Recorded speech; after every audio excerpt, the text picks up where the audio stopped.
ಸಂಘಟನೆ ಒಕ್ಕೂಟ ಅಲ್ಪಸಂಖ್ಯಾತರ ಮತ್ತು ಹಿಂದೂ ವರ್ಗಗಳ ಒಕ್ಕೂಟ ರೈತ ಕಾರ್ಮಿಕ ವಿದ್ಯಾರ್ಥಿ ಮಹಿಳಾ ಪರ ಬಸವಪರ ಪ್ರಗತಿಪರ ಸಂಘಟನೆ ಒಕ್ಕೂಟದಿಂದ ನಾವು ಇವತ್ತು ಹೋರಾಟ ಮಾಡಿವಿ.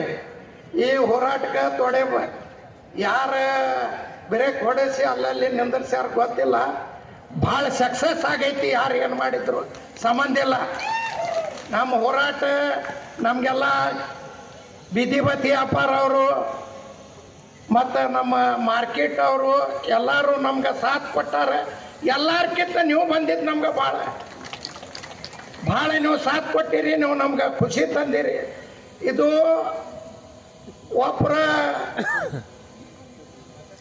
ಸುಪ್ರೀಂ ಕೋರ್ಟ್ ಜಡ್ಜ್ಗೆ ಒಗ್ದಿದ್ದಿಲ್ಲ,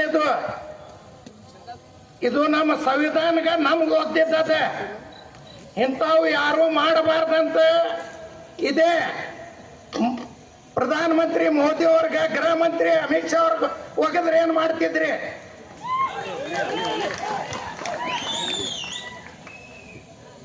ಇದು ಬೇಕತ್ಲೆ ಹೋಗೋದು ಒಂದು ಸುಪ್ರೀಂ ಕೋರ್ಟ್ ಮ್ಯಾಜಿಸ್ಟ್ರೇಟ್ ಹೋಗ್ತಿಲ್ಲ, ಒಂದು ಸರ್ಕಾರಕ್ಕೆ ಹೋಗ್ತೈತಿ, ಬಿಜೆಪಿ ಸರ್ಕಾರಕ್ಕೆ ಅಂತ ನಾ ಹೇಳ್ತೀನಿ.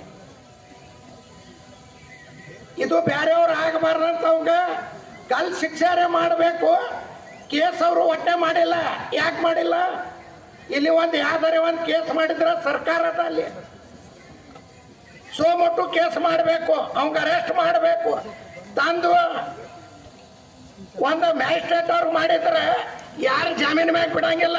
ಅವ್ನ ಗಲ್ ಶಿಕ್ಷೆ ಮಾಡಬೇಕು, ಇಲ್ಲಕಂದ್ರೆ ಗುಂಡ ಹಾಕಬೇಕು ಕೋರ್ಟ್ ಮುಂದೆ. ಬೇರೆಯವ್ರಿಗೆ ಮಾಡಬಾರ್ದು ಹಂಗೆ.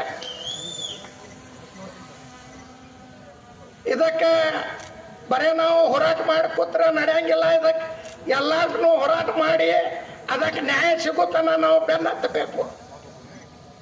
ಒಂದು ಸುಪ್ರೀಂ ಕೋರ್ಟ್ ಮ್ಯಾಜಿಸ್ಟ್ರೇಟ್ ಜಡ್ಜ್ ಅಂದ್ರೆ ಅವ್ರು ಏನು ಹೇಳ್ತಾರೆ ಅದೇ ಫೈನಲ್. ಪ್ರಧಾನಮಂತ್ರಿ ಹೇಳಿದ್ರು ಫೈನಲ್ ಇಲ್ಲ.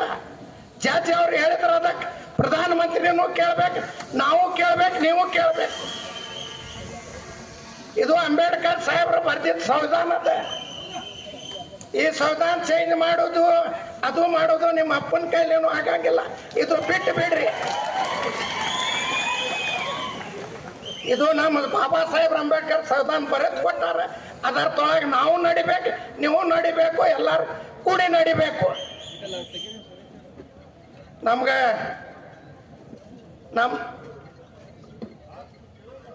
ये हमारा देश का संविधान है, किसके बाप का नहीं है. ये अंबेडकर साहब लिख को दिया संविधान है. इसके मुताबिक चलेंगे, हमें इसके साथ ही चलेंगे. कौन क्या बोले तो हमारा समझ नहीं होता. आज हमारे प्रियंका खड़गे उन्होंने बयान